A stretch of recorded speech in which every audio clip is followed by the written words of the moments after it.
Bueno, buenas tardes. Bueno, hoy tenemos una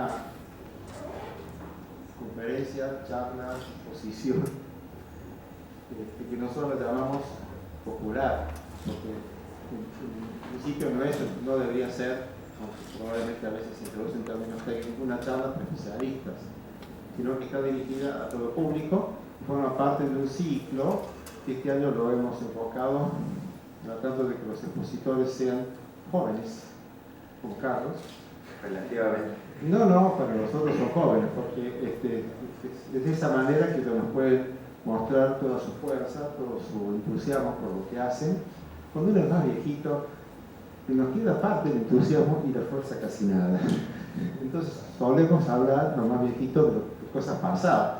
La intención, cuando la persona es joven, es que no hable del presente y probablemente lo que ve como algo que puede llegar a pasar en un futuro próximo.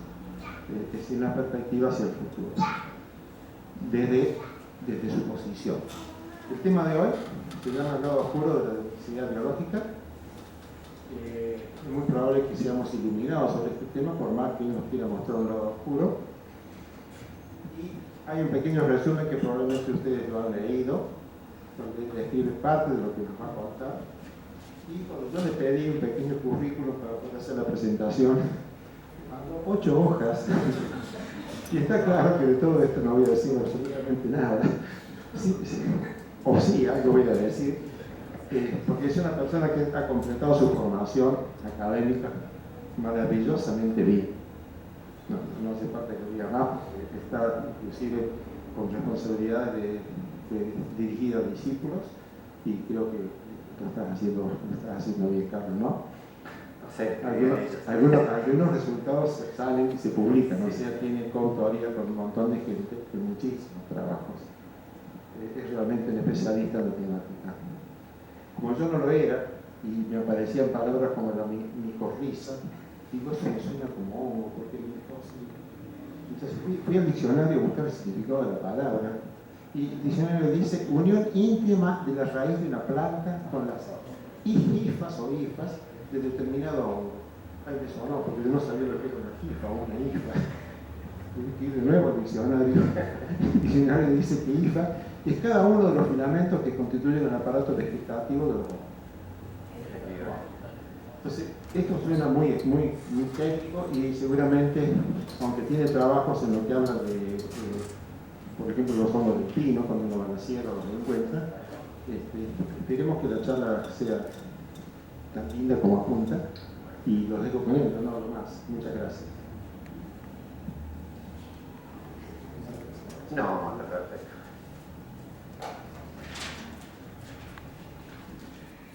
Bueno, antes que nada quería agradecer a la Academia de Ciencia, a los académicos, sus integrantes, por organizar este tipo de conferencias que me parecen que son necesarias y son muy útiles. También quisiera agradecer al doctor Amity, que fue quien me contactó y quien tan gentilmente ha hecho el esfuerzo de presentarme, inclusive de decir el diccionario para hacerlo. Y por cierto, muchas gracias a usted por estar aquí. Bueno, como bien dijo el doctor Amity, esta charla se titula El lado oscuro de la biodiversidad, y como también el señor lo dijo, yo voy a tratar de echar un poco de claridad a ese tema. Antes de comenzar, quisiera decir que yo trabajo como docente en la Facultad de Ciencias Exactas, Físicas y Naturales, y desarrollo mis tareas de investigación en el Laboratorio de Micología del Instituto Multidisciplinario de Biología Vegetal. Cuando nosotros hablamos de biodiversidad, vamos a decir que genéricamente nos referimos al número de especies y su abundancia. Obviamente hay muchísimas excepciones más, y digamos, es un término que ha sido ampliamente discutido, debatido, inclusive existen muchas excepciones en la literatura, pero en términos genéricos podemos decir que es el número de especies y su abundancia. Cuando nosotros ponemos esta palabra, la palabra biodiversidad, en el Google Imágenes, lo que aparece es algo así, es decir, acá, no, por acá. Es decir, un conjunto de organismos, fundamentalmente animales y plantas, de muchos colores, de muchas formas, pero fíjense que todos ellos, con toda su belleza, se refiere a organismos que están por encima de la superficie del suelo. En cambio, en esta charla, yo voy a hablar de los organismos que están justamente debajo de la superficie del suelo. La biodiversidad del suelo es bastante amplia, bastante diversa en sus colores y sus formas y tiene notables impactos ecológicos y económicos en los ecosistemas. Yo voy a tratar en esta charla de mostrar básicamente dos ideas: de que la biota del suelo es abundante y diversa, al menos más de lo que normalmente imaginamos o al menos percibimos, y que a su vez esa biota, como mencioné, tiene impactos ecológicos y económicos importantes. Para ello he dividido esta charla en tres partes. Primero voy a hablar de los componentes de la biota del suelo, fundamentalmente centrado en bacterias y hongos. Luego una segunda parte donde voy a hablar del efecto de los hongos sobre las comunidades de plantas, es decir, sobre la vegetación. Y una tercera parte donde voy a hablar de la diversidad de hongos, la cantidad de hongos en el suelo, en el contexto de los cambios ambientales en los que nos vemos inmersos. Una aclaración que quiero hacer es que en esta charla, y para abordar estos temas, estas partes, yo voy a recurrir siempre a evidencias que surgen de estudios científicos, que son la materia prima a partir de la cual se genera y se construye el conocimiento, ¿no? Obviamente voy a tratar de eso, en lo posible, hacer un esfuerzo para que sea en forma amena, pero siempre voy a estar basado, siempre voy a recurrir, y lo voy a hacer explícitamente, a estudios concretos, porque son justamente la base a partir de las cuales, como dije, se genera el conocimiento. Entonces, vamos a comenzar con la primera parte, los componentes de la biota del suelo. Básicamente se reconocen cuatro componentes: la microflora, la microfauna, la mesofauna y la macrofauna.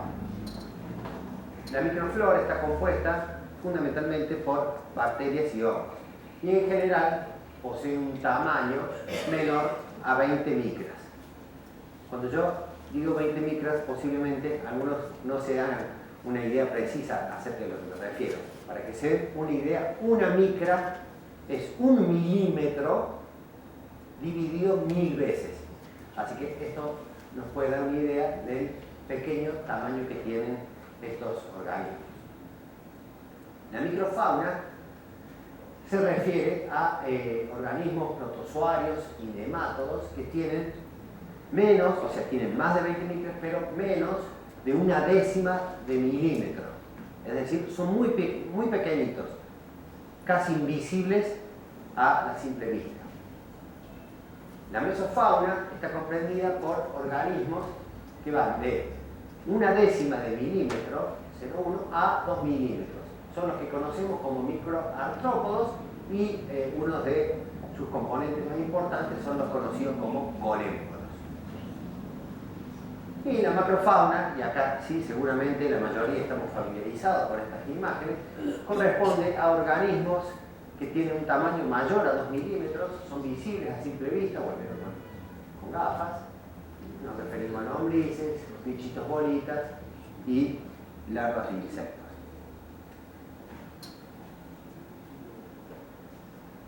No obstante, más allá de estas divisiones o estos componentes que tenemos de la biota del suelo en función fundamentalmente de su tamaño, como mencioné al principio, yo me voy a centrar principalmente, por cuestiones de tiempo y por cuestiones de conocimiento, en la microflora.